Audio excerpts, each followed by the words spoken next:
Hello friends, welcome to digital studies be the excellence and beat the exam. Friends, जैसा कि आज हम लोग UP triple S C, SSC JE, RRB JE में आए हुए समस्त क्वेश्चंस का आज हम लोग रिवीजन करेंगे, जो कि लगभग 10 वर्ष के क्वेश्चंस इस बुक में दिया गया है। फ्रेंड्स, जैसा कि इसमें लिखा हुआ है, देख सकते हैं आप लोग, विभिन्न राज्यों तथा केंद्र एवं अन्य भर्ती बोर्डों द्वारा आयोजित अवर अभियंता मैकेनिकल पदेर परीक्षाओं में पूछे गए प्रश्नों का संग्रह एक नज़र में, अर्थात पूरी स्ट्रेंथ ऑफ मटेरियल का हम लोग एक नज़र में डिस्कस करेंगे। तो फ्रेंड्स, जैसा कि पिछले वीडियो में कुछ फ्रेंड्स ने इस बुक के लिए और PDF के लिए काफ़ी तारीफ़ किया था, तो फ्रेंड्स हम आप लोगों को बताना चाहेंगे कि ये यूथ कंपटीशन की बुक बहुत ही अच्छी बुक है। आपको लगभग आपके नियर कहीं भी बुक सेंटर है, आप वहाँ पर आसानी से इसको ले सकते हैं, हर जगह ये उपलब्ध है।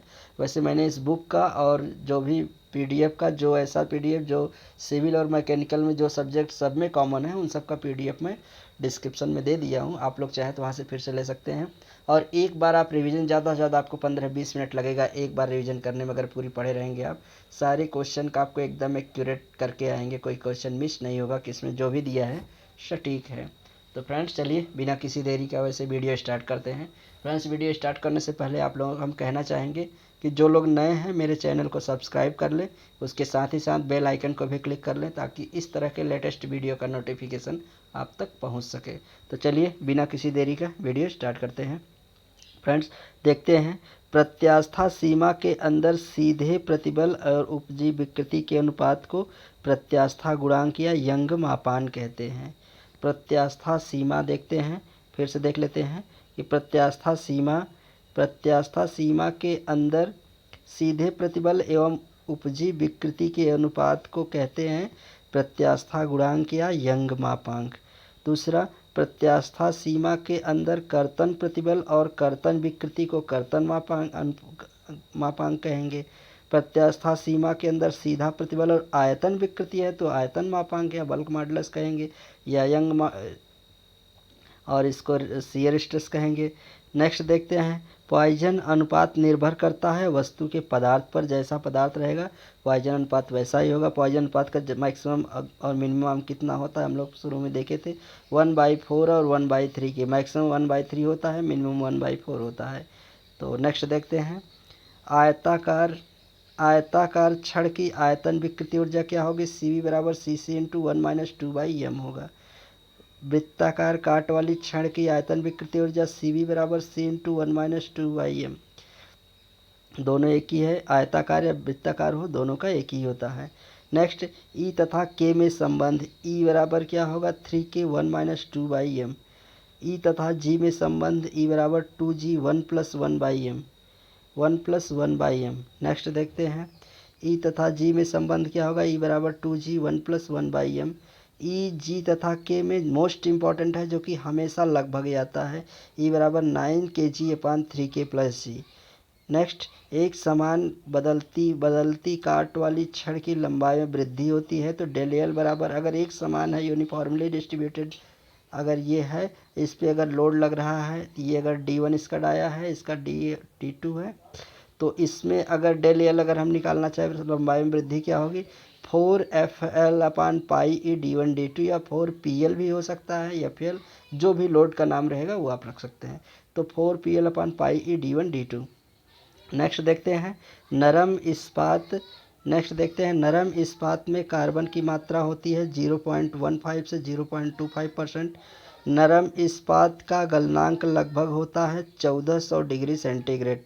यदि धरन के किसी भाग में कोई बल नहीं लग रहा है तो उस भाग के में नमन घूर्ण का मान होगा सरल रेखीय वेग से बदलता रहेगा। नेक्स्ट क्या है, धरन के जिस स्थान पर नमन घूर्ण अपना स्थान बदलता है वह बिंदु कहलाता है नति परिवर्तन, पॉइंट ऑफ कंट्राफ्लेक्शन इसी को बोलते हैं। और ये हमेशा ओवरहैंगिंग बीम में होगा, जैसा कि भी देखा, हमेशा ये क्वेश्चन पूछाता है कि जिस पॉइंट पर अर्थात ये अपना चिन्ह बदलेगा उसे नति परिवर्तन बिंदु या पॉइंट ऑफ कंट्राफ्लेक्शन। फिर नेक्स्ट देखते हैं, नमन घूर्ण का मान धरन के किस बिंदु पर शून्य होता है, पॉइंट ऑफ कंट्राफ्लेक्शन पर। मान यहीं पर प्लस और माइनस होता है, यहीं पर क्या होता है, ये इसका मान शून्य भी एक कंडीशन आता है, हो जाता है।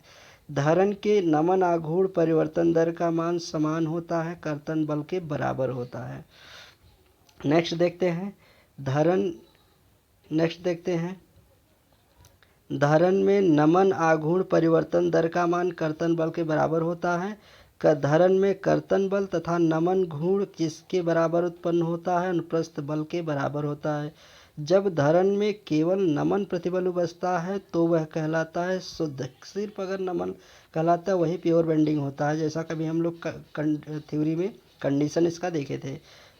किसी पिंड का संपूर्ण भार कार्य करता है गुरुत्व केंद्र पर। किसी सर्वांगसम पदार्थ का गुरुत्व केंद्र तथा परिकेंद्र कहाँ पर स्थित होता है? दोनों एक ही बिंदु पर होता है। नेक्स्ट देखते हैं किसी वृत्ताकार काट का जड़त्वाघूर्ण का मान ज्ञात किया जाता है पाई डी की पावर 4/64, चाहे एक्स एक्स हो चाहे वाई वाई हो, सबके। अगर जेड जेड निकालना है तो एक्स और वाई दोनों को जोड़ देंगे तो जेड जेड हो जाएगा। किसी वृत्ताकार काट की ध्रुवीय पोलर मोमेंट ऑफ इनर्शिया, अगर वही I Z Z polar moment of inertia या मॉडुलस ऑफ इनर्शिया बोलते हैं, तो ये क्या होगा? Pi D square by pi D की पावर 4/32, अर्थात एक्स एक्स और वाई वाई जोड़ देंगे तो पाई डी की पावर 4/32 हो जाएगा। क्षेत्रफल जड़त्व आघूर्ण की इकाई होती है। देखते हैं क्षेत्रफल। नेक्स्ट, क्षेत्रफल जड़त्व आघूर्ण की इकाई होती है मीटर के पावर 4, अर्थात मीटर के पावर 4 या सेंटीमीटर मीटर के पावर 4, जो भी होगा क्षेत्रफल का होगा। अगर यह द्रव्यमान का होगा तो ये मास का होगा, अर्थात किलोग्राम मीटर दोनों होगा, किलोग्राम मीटर की पावर 4 हो जाएगा। नेक्स्ट देखते हैं कि धरण में तनाव तथा संपीड़न में दोनों ही अवस्थाओं में यंगमापान ई का मान क्या होता है? समान होता है। धरण में तनाव तथा संपीड़न में दोनों ही अवस्थाओं में यंगमापान ई का मान समान होता है। किसी धरण की सामर्थ्य का पता लगाया जा सकता है कर्तन तथा नमन प्रतिबल से। कोई भी धरण है उसकी स्ट्रेंथ, उस पर जितना फोर्स लगाएंगे उससे कर्तन होगा या तो नमन होगा, उसी से उसकी स्ट्रेंथ पता लगाया जाता है। नेक्स्ट क्या है? किसी धरण के नमन दृढ़ता का मान ज्ञात किया जाता है E/D। किसी धरण का मरोड़ दृढ़ता का मान ज्ञात किया जाता है G/J। पॉइजन अनुपात का मान होता है पार्श्व विकृति एवं लंबाई विकृति का अनुपात, पॉइजन अनुपात कहलाता है।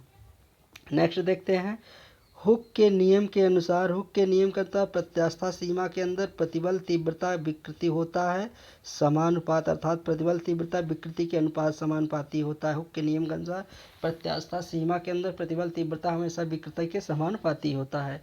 नेक्स्ट देखते हैं मुख्य समतल पर कर्तन प्रतिबल का मान होता है शून्य होता है। मुख्य समतल पर कर्तन प्रतिबल का मान शून्य होता है। किसी बल की दिशा के लंब रूप मापी गई विकृति को कहते हैं पार्श्व विकृति।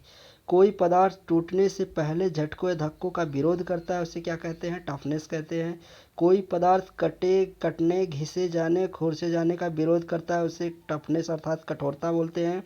किसी पदार्थ पर चोट लगने से वह बिना कोई विचार या खराबी के उत्पन्न हुए टुकड़े टुकड़े हो जाता है, उसको क्या बोलेंगे? भंगुरता, ब्रिटलनेस बोलते हैं। नेक्स्ट देखते हैं किसी पदार्थ के बिना टूटे किसी चाप में झुकाया जा सकता है, उसे नम्यता या फ्लेक्सिबिलिटी बोलते हैं। अंतिम प्रतिबल कार्यकारिता प्रतिबल को सुरक्षा गुणांक बोलते हैं। बार बार भार लगने के कारण पदार्थ की प्रतिरोधकता में कमी को फटीग कहते हैं। किसी भार पर पदार्थ टूटता है उसे कहते हैं अल्टीमेट लोड, अर्थात अंतिम भार कहते हैं।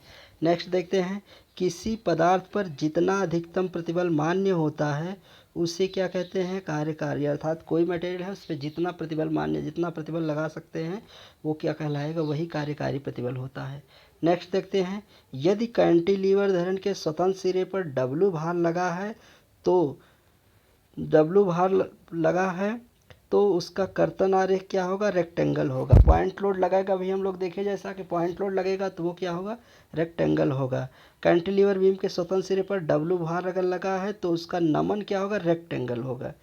धरण के उस बिंदु पर नमन घूर्ण का मान अधिकतम होता है जहां पर कर्तन बल का मान शून्य होता है, चिन्ह बदलता है। मोस्ट इंपॉर्टेंट है, SSC JUP SSSC में बहुत बार पूछा गया है कि धरण के जिस बिंदु पर नमन घूर्ण का मान अधिकतम होता है कहाँ पर होता है? जहाँ पर कर्तन प्रतिबल का मान शून्य होता है वहाँ चिन्ह बदलता है, वहीं पर नमन घूर्ण का मान अधिकतम होता है।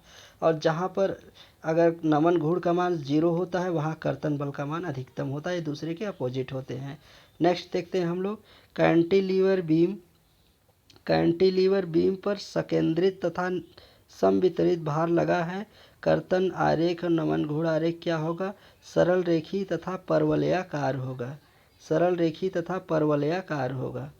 नेक्स्ट देखते हैं हम लोग कि शुद्धालंबित धरण के मध्य बिंदु पर एक संकेंद्रित भार लग रहा है तो नमन घूर्ण आरेख होता है त्रिभुजाकार होता है। सिंपली सपोर्टेड बीम में पॉइंट लोड लगा है तो नमन क्या होगा? रेक्टेंगल, चाहे वो कैंटिलीवर हो, जो भी हो उसका रेक्टेंगल। अगर यही कर्तन बल पूछता, कर्तन तो घूर्ण आरेख, तो वो क्या होगा? रेक्टेंगल होता। चलिए, शुद्धालंब धरण के पूर्ण विस्तार या समवितरित भार लग रहा है तो नमन घूर्ण आरेख क्या होगा? परवलयाकार होगा। अगर यूडीएल पर लग रहा है, कोई शुद्धालंब धरण सिंपली सपोर्टेड बीम है और इस पर यूडीएल लग रहा है तो इस पर जो नमन घूर्ण वो क्या होगा? वो परवलयाकार होगा, अर्थात ये इस तरह से बनेगा तो परवलयाकार होगा। नमन प्रतिबल के लिए सूत्र M upon I, F upon Y, E upon R. M moment of inertia moment होगा, I moment of inertia, F force होगा, वाई डी/2 अर्थात प्रतिबल की डिस्टेंस दूरी, ई यंगमा upon R radius of the shaft. Next देखते हैं जड़ता घूर्ण आई। जड़ता घूर्ण आई तथा उदासीन अक्ष से काट की सबसे परत वाली दूरी की अनुपात क्या होता है? आकृति अनुपात कहलाता है, सेक्शन मॉड्यूल कहलाता है। नेक्स्ट देखते हैं यदि आयताकार काट की चौड़ाई b तथा गहराई d तो इसका आकृति मापांक BD²/6 हो जाएगा। खोखले आयताकार काट का आकृति मापांक 1/6D BD² - BD² हो जाएगा। नेक्स्ट देखते हैं फ्रेंड्स, नेक्स्ट क्या है कि यदि आयताकार काट की चौड़ाई b गहराई d हो तो इसका आकृति मापांक होगा BD²/6। खोखले आयताकार काट का आकृति मापांक 1/6D BD³ - BD³ खोखला है तो दो उसमें होंगे BD³ - BD³। फिर वृत्ताकार काट का आकृति मापांक πD³/60 वृत्ताकार काट का आकृति मापांक क्या होगा? πD³/32। ध्रुवी जड़ता घूर्ण J तथा शाफ्ट के अर्धव्यास R के अनुपात को कहते हैं ध्रुवी पोलर मॉडुलस ZP J/R होता है, J/R। ठोस शाफ्ट के लिए ध्रुवीय मापांक क्या होगा? πD³/32 πD³/16 होता है। खोखली शाफ्ट के लिए ध्रुवीय मापांक होता है π/16D D⁴ - D⁴। शाफ्ट द्वारा पारैसिक शक्ति होती है 2πNT 45,000 या तो 2πNT/60 न्यूटन पर सेकंड या हॉर्स पावर ये होता है। दोनों चीज़ ध्यान रखिएगा, मोस्ट इम्पॉर्टेंट है, जो कि लगभग क्वेश्चन हमेशा पूछा जाता है। नेक्स्ट देखते हैं किसी ठोस शाफ्ट में एकत्र हुई विकृति ऊर्जा 1/2 T थीटा या 1/4 Q²/4GeV या 1/2 T theta. Most important option ऐसे ही बनते हैं, आप ध्यान दीजिएगा और आसानी से कर जाएंगे। अधिकतम मुख्य प्रतिबल का मान क्या होता है? 16/πD³ यम प्लस करड़ी में m² प्लस T²। निम्न मुख्य प्रतिबल का मान 16/πD³ यम minus root m² plus T²। अधिकतम कर्तन प्रतिबल का मान होता है 16/πD m² प्लस T²। याद रखिएगा, मुख्य प्रतिबल और कर्तन प्रतिबल। मुख्य प्रतिबल यम प्लस यम माइनस, अधिकतम में यम प्लस होगा, न्यूनतम में यम माइनस, लेकिन कर्तन प्रतिबल में यम होगा ही नहीं, बाकी सब वही 16/πD³ m² plus T²। Next देखते हैं कैंटिलीवर के स्वतंत्र सिरे पर यदि संकेंद्रित भार द्वारा अधिकतम विक्षेप होता है WL3EI। कैंटिलीवर में स्वतंत्र सिरे पर संकेंद्रित भार अधिकतम विक्षेप क्या होगा? WL3/33EI। नेक्स्ट देखते हैं कैंटिलीवर के स्वतंत्र सिरे पर संकेंद्रित भार द्वारा अधिकतम विक्षेप ढलान होता है WL²/3EI रेडियन। कैंटिलीवर की पूर्ण लंबाई पर समवितरित भार द्वारा अधिकतम विक्षेप WL²/8EI। कैंटिलीवर के पूर्ण लंबाई पर समवितरित भार द्वारा अधिकतम ढलान WL³/6EI। शुद्धालंबित धरण के मध्य संकेंद्रित पर अधिकतम होता है 48 WL³/48EI। फ्रेंड्स देखिए, एक नज़र में आप देख लीजिएगा अच्छे से और नोट डाउन कर लीजिएगा, अच्छे से आप टोटल क्वेश्चंस करके आएंगे। नेक्स्ट देखिए क्या है कि शुद्धालंबित धरण के मध्य में संकेंद्रित भार द्वारा अधिकतम ढलान होता है WL/16 EI। शुद्धालंबित धरण पूर्ण लंबाई पर W प्रति यूनिट भार अगर लग रहा है, उसका अधिकतम विक्षेप 5WL/4/384 EI। शुद्धालंबित धरण की पूर्ण लंबाई पर W प्रति इकाई का संवितरित भार द्वारा अधिकतम ढलान क्या होगा WL/24 EI। शुद्धालंबित, ये ध्यान रखिएगा बीम, और इसका ये आप रखिएगा, ये लगभग क्वेश्चन हमेशा आते हैं फ्रेंड्स, आप लोग अच्छे से देख लीजिएगा और पूरा वीडियो अच्छे से देखिएगा तो क्लियर हो जाएगा दो एक बार। शाफ्ट का व्यास होता है 25 mm से 500 mm तक। शाफ्ट का स्टैंडर्ड डाया यही होता है। नेक्स्ट, शाफ्ट पर अधिकतम लंबाई 7 मीटर होती है, इससे ज़्यादा शाफ्ट नहीं होती है। इससे अगर ज़्यादा होगा तो कपलिंग के द्वारा शाफ्ट को जोड़ दिया जाता है, लेकिन मैक्सिमम लंबाई कितना होगा 7 मीटर, ज़्यादा नहीं होगा। यंग मापांक का मात्रक होता है न्यूटन प्रति mm स्क्वायर या पाउंड प्रति इंच स्क्वायर।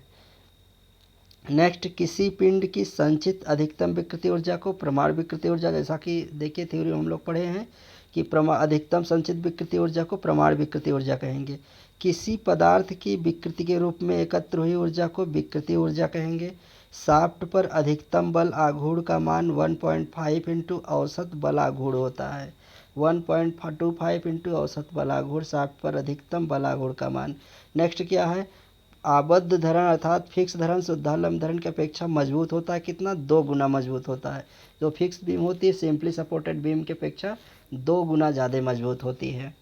नेक्स्ट देखते हैं, किसी आबद्ध धरण पर कड़ापन शुद्धालंब धरण की अपेक्षा अधिकतम कितने गुना होता है 4 गुना होता है। कोई फिक्स धरण है उसका कड़ापन टफनेस क्या होता है सिंपली सपोर्टेड बीम की अपेक्षा 4 गुना ज़्यादा होता है। फिक्स बीम का शुद्धालंब स्ट्रेंथ कितना 2 गुना होती है, स्टिफनेस 4 गुना, स्ट्रेंथ 2 गुना। याद रखिएगा, किसी ठोस किस शाफ्ट में अधिकतम प्रतिबल उत्पन्न होता है, किसी ठोस शाफ्ट में अधिकतम प्रतिबल उत्पन्न होता है 16 इंटू T/πd³। जब आबद्ध धरण पर संकेंद्रित भार लगा हो तो आबद्ध धरण का अधिकतम विक्षेप मान होगा WL/192 EI। WL/192 EI। धरण की सामर्थ्य निर्भर करती है सेक्शन मॉड्यूल पर, आकृति मापांक पर। आयतन विकृति ऊर्जा और अनुदैर्ध्य विकृति ऊर्जा का अनुपात 1 - 2V V = 1/m जहाँ पर। नेक्स्ट देखते हैं, यदि किसी धरण का आकृति मापांक घटता है तो नमन प्रतिबल बढ़ता है, और नमन प्रतिबल अगर घटता है तो आकृति मापांक घटता है। दोनों एक दूसरे के अपोजिट होते हैं, याद रखिए ये आते हैं। आकृति मापांक का मान बढ़ने पर धरण के प्रतिच्छेद का जड़त्व आघूर्ण भी बढ़ेगा। आकृति मापांक का मान बढ़ने पर धरण के प्रतिच्छेद का जड़त्व आघूर्ण भी बढ़ेगा। नेक्स्ट देखते हैं हम लोग,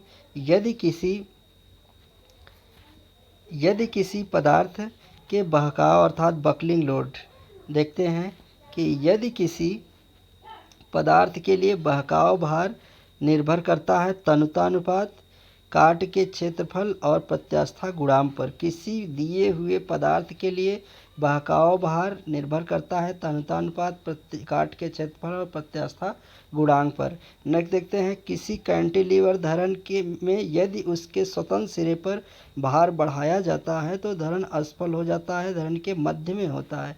अर्थात फिर से देखते हैं, किसी कैंटिलीवर धरण के में यदि उसमें स्वतंत्र सिरे पर भार बढ़ाया जाता है तो धरण असफल होता है, कैसे, मध्य मिडिल पॉइंट पर। किसी शाफ्ट में लगे मरोड़ बलयुग्म के कारण उत्पन्न होता है कर्तन प्रतिबल। किसी धरण की सामर्थ्य सीधे समानुपाती होती है किसके, चौड़ाई के।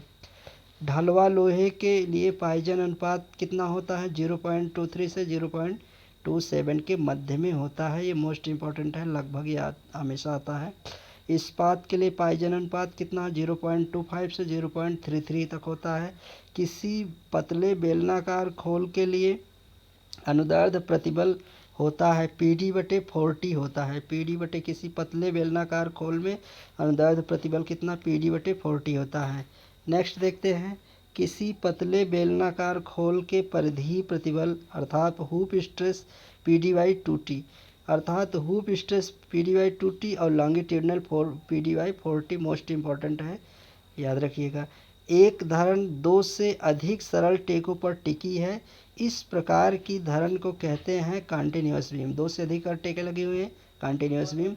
नेक्स्ट देखते हैं, यदि कैंटिलीवर धरण के स्वतंत्र सिरे पर एक अनुप्रस्थ भार कार्य कर रहा है तो कर्तन बल तथा नमन घूर्ण दोनों ही अधिकतम होंगे फिक्स बीम पर। फिक्स बीम पर अर्थात फिक्स सिरे पर होंगे। कैंटिलीवर बीम पर यदि स्वतंत्र सिरे पर कैंटिलीवर के स्वतंत्र सिरे पर अनुप्रस्थ भार कार्य करता है तो कर्तन बल और नमन घूर्ण दोनों कहाँ पर होंगे? सबसे ज़्यादा अधिकतम होंगे फिक्स सिरे पर। किसी काट पर नमन घूर्ण के बदलने की दर बराबर होती है कर्तन प्रतिबल के।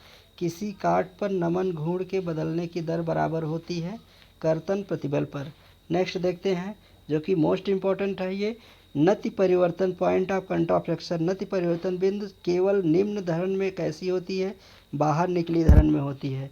नति परिवर्तन अर्थात point of contraflexure only overhanging beam अर्थात बाहर निकली धरण में होती है।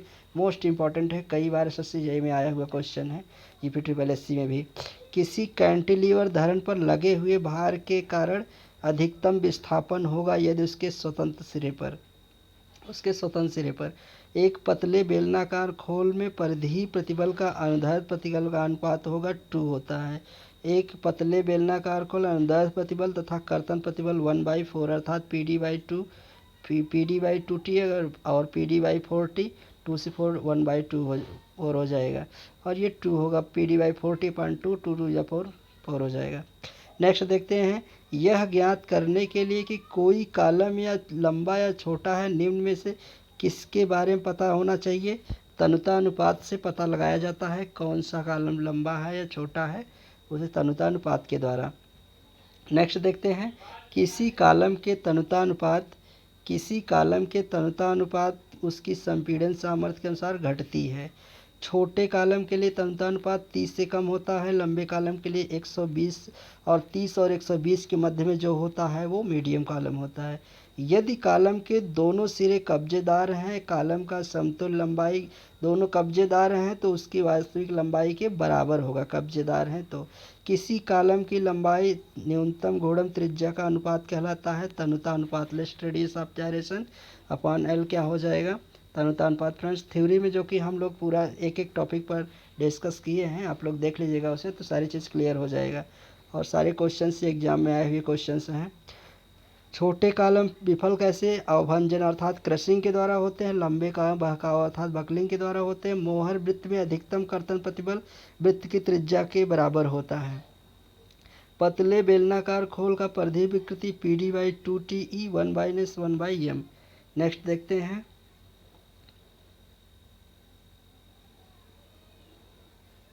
एक पतले बेलनाकार खोल की आयतन विकृति ऊर्जा क्या होगी? PD/2T E 5/2 - 2/m हो जाएगा। देख लीजिए अच्छे से।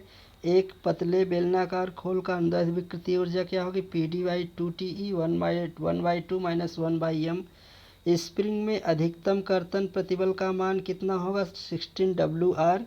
स्प्रिंग में अधिकतम कर्तन प्रतिबल का मान क्या होगा? 16 WR π/πd3। नेक्स्ट देखते हैं, स्प्रिंग तार में मरोड़ कोण होता है 64 WR³ N/GD⁴। नेक्स्ट देखते हैं, स्प्रिंग का कड़ापन क्या होता है? स्प्रिंग का कड़ापन होता है GD⁴/16 R³ N। एक बंद कुंडलीदार स्प्रिंग का विस्थापन 16 WR³ N/GD⁴। पत्तीदार स्प्रिंग आलंबित होता है, केंद्र पर होता है। पत्तीदार स्प्रिंग बनी होती है विभिन्न लंबाइयों और विभिन्न मोटाइयों की पर।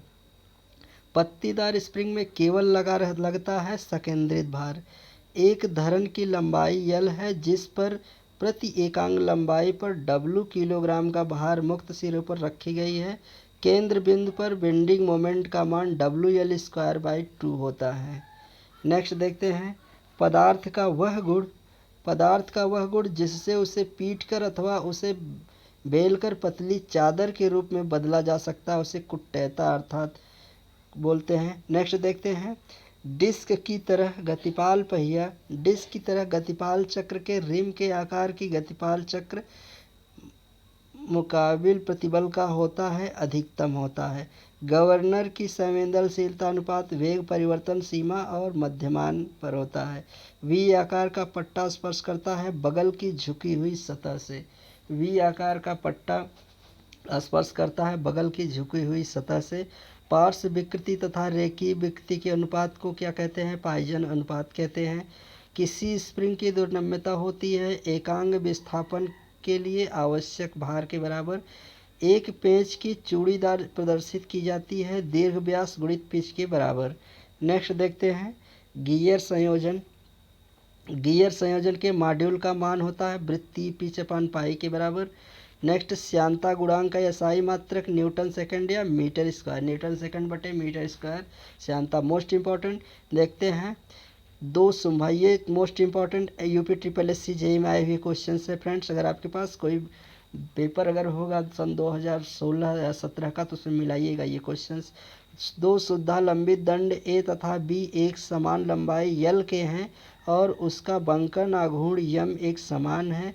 दंड ए तथा दंड बी क्रमशः सिग्मा ए सिग्मा बी प्रतिबल प्रेरित हैं। इस प्रकार दंड ए का अनुप्रस्थ परिच्छेद B into B by two और बी का B by two into B, तो सिग्मा ए सिग्मा बी में के बीच संबंध क्या होगा? Sigma A. सही संबंध क्या होगा? सिग्मा ए होगा। हुक का नियम लागू होता है प्रत्यास्था सीमा तक। हुक का नियम हमेशा प्रत्यास्था सीमा तक। नेक्स्ट एक समानतः आलंबी दंड का स्थानिक एक समान वितरण डब्ल्यू के जी एफ अगर लग रहा है तो देखते हैं कि एक सामान्यतः आलंबी दंड का स्थानिक एक समान वितरण डब्ल्यू के जी एफ एकांग लंबाई और संपूर्ण स्पैम एल के लिए केंद्र पर अपरूपण बल कितना होगा? 0 होगा। किसी परिच्छेद पर बंकन आघूर्ण अपरूपण बल तथा इस प्रकार का होने पर अधिकतम होता है परिवृत्त मापांक के द्वारा। परिवृत्त मापांक। नेक्स्ट देखते हैं फ्रेंड्स अंतिम प्रतिबल तथा कार्यकारी प्रतिबल। अंतिम प्रतिबल तथा कार्यकारी प्रतिबल के अनुपात को फैक्टर ऑफ सेफ्टी, जैसा कि हम लोग पढ़े थ्योरी में, अंतिम प्रतिबल कार्यकारी प्रतिबल के अनुपात को सुरक्षा गुणांक अर्थात फैक्टर ऑफ सेफ्टी। अस्थायी स्टेशनरी वस्तुओं के लिए के बीच घर्षण का क्या कहा जाता है? वेलन घर्षण, गतिज घर्षण या स्लाइडिंग घर्षण। घर्षण बल का मान होता है वाह बल से कम होता है। एक पिंड किसी वृत्ताकार पथ अर्थात आर त्रिज्या पर घूम रहा है, उसके रेखीय वेग v तथा कोणीय वेग v के संबंध होता है V R omega square V R W upon R V R upon W. यदि किसी काट पर कर्तन बल का मान 0 हो तो उसी काट पर नमन घूर्ण का मान अधिकतम होगा। दो अलग अलग शाफ्ट द्वारा 100 किलोवाट गति संचालित की जाती है। Shaft A 250 RPM, shaft B 300 RPM में घूम रहा है। यदि किसी शाफ्ट का व्यास अधिक होगा ए का, एक बंद कुंडली 2 बराबर भागों में तोड़ दिया जाता है, टूटी हुई कड़ी में दुर्नम्यता दुगनी होगी। याद रखिएगा मोस्ट इम्पॉर्टेंट है कि 2 कुंडली को अगर तोड़ दिया जाता है जो टूटी होगी उसकी दुर्नम्यता क्या होगी? दुगनी होगी। यह ऊंचाई से पृथ्वी पर गिरते हुए पिंड का वेग v बराबर √2gh, क्योंकि v स्क्वायर बराबर क्या होता है? v स्क्वायर बराबर u स्क्वायर प्लस 2gh, अर्थात ऊपर से अगर गिरा रहे हैं तो u का मान 0 हो जाएगा, इसलिए ये √2gh। याद रखिएगा। ऐसे पिंड पर कार्य कर रहे घर्षण बल की दिशा क्या है जो स्थिर सतह पर सर्पण कर सकता है? गति की दिशा में विपरीत। किसी पिंड में बल की दिशा की लंब दिशा में उत्पन्न विकृति है पार्श्व विकृति। किसी टेपरित वृत्तीय काट वाली छड़ किसी बड़े और छोटे सिरे के व्यास d1 तथा d2 हैं की लंबाई में वृद्धि तथा एक समान काट वाली वृत्तीय छड़ के बराबर होगी जिसका व्यास √d1 d2 होगा। नेक्स्ट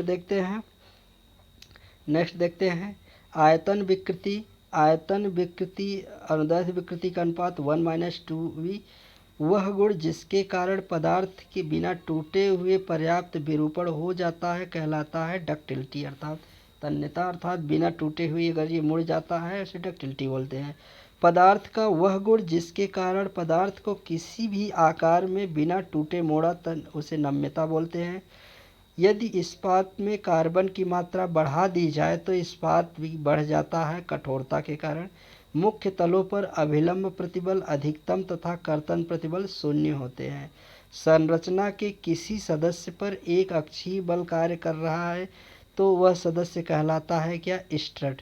एक्सियल फोर्स अगर लग रहा है वो किसी भी कंडीशन में है तो स्ट्रट होगा, लेकिन यही अगर परपेंडिकुलर अर्थात लंबवत है, परपेंडिकुलर है और एक कंप्रेसिव फोर्स लग रहा है तो वो कॉलम हो जाएगा। कैंटिलीवर धरण के उसके स्वतंत्र सिरे पर भार बढ़ाया जाता है तो धरण असफल होता है मध्य मिडिल पॉइंट पर ही। किसी शाफ्ट के में लगे मरोड़ बलयुग्म के कारण उत्पन्न होता है कर्तन प्रतिबल। किसी पिंड पर तीन आपस में लंब और बराबर मान वाले प्रतिबल कार्य कर रहे हैं तो सीधे प्रतिबल आयतन विकृति का अनुपात कहलाता है आयतन मापांक। वह गुण जिसके कारण पदार्थ के बल हटा लेने के बाद वह अपनी प्रारंभिक अवस्था में वापस आ जाता है प्रत्यास्था। यंग मापा अनुपात बराबर होता है सीधा प्रतिबल और अनुदैर्ध विकृति का अनुपात यंग मापांक कहलाता है। नेक्स्ट देखते हैं फ्रेंड्स, यदि किसी पदार्थ को पराभव प्रतिबल बिंदु के आगे भारित किया जाए तो अपनी यदि किसी पदार्थ के पराभव प्रतिबल बिंदु से आगे भारित किया जाए तो अपनी प्रारंभिक दशा में नहीं आ पाता। नेक्स्ट, किसी पिंड ये संचित अधिकतम विकृति ऊर्जा को कहते हैं प्रमाण प्रूफ रेजिलियंस कहते हैं। अधिकतम विकृति ऊर्जा अगर स्टोर कर रहा है तो उसे प्रूफ रेजिलियंस बोलते हैं। किसी पिंड में संचित कुल विकृति ऊर्जा क्या होती है? प्रत्यास्कंदन रेजिलियंस कहलाती है। किसी पदार्थ का प्रमाण प्रत्यास्कंदन प्रति इकाई को प्रूफ रेजिलियंस बोलेंगे। प्रूफ रेजिलियंस प्रत्यास्कंदन मापांक या प्रूफ रेजिलियंस। यदि किसी पिंड पर क्रमशः प्रयुक्त भार लगाया जाता है जिसके कारण पिंड के आयतन V में प्रतिबल P उपजता है तो उसमें संचित विकृति ऊर्जा P²V/2E होगा। P²V/2E होगा। नेक्स्ट देखते हैं हम लोग, यदि किसी पिंड पर कर्तन प्रतिबल PS के कारण पदार्थ में जिसका आयतन V कर्तन मापांक N है तो विकृति ऊर्जा होती है P²V/2N होती है। यदि किसी टेपरी छड़ की लंबाई L तथा सिरों पर व्यास D है और उसके अक्षीय बल F का तो लंबाई वृद्धि PL/πD और D capital D small d, क्योंकि कैपिटल D और स्मॉल d दो सिरे हैं। दो शाफ्ट के व्यास D और D/2 यदि एक ही पदार्थ की बनी हुई है तो मरोड़ शाफ्ट की छोटी शाफ्ट से अनुपात क्या होगा? 2 होगा। अर्थात एक ही मटेरियल बनी है, एक का डाया D है एक का D/2 है और एक ही मटेरियल बने हैं तो मरोड़ शाफ्ट में छोटी और बड़ी अनुपात क्या होगा? 2 हो जाएगा। नेक्स्ट देखते हैं, लंबाई L की एक शुद्ध आलंबित धरण की पूरी लंबाई का एक भार लग रहा है। धरण के मध्य बिंदु पर नमन घूर्ण WL²/8 होगा। एक संरचना जो कुछ छड़ों से मिलकर बनी है कहते हैं उसे ढांचा। किसी धरण की सामर्थ्य सीधे समानुपाती होती है चौड़ाई के। किसी धरण का सामर्थ्य निर्भर करता है धरण के आकृति मापांक पर। आकृति मापांक का मान बढ़ने पर धरण के परिच्छेद का जड़त्व भी बढ़ेगा। किसी धरण का नमन दृढ़ता होती है E/I। किसी दिए हुए पदार्थ के लिए बहकाव उड़ान बकलिंग लोड निर्भर करता है तनुतानुपात काट के क्षेत्रफल और प्रत्यास्कंदन गुणांक पर। नेक्स्ट देखते हैं हम लोग, किसी पदार्थ के लिए पाइजन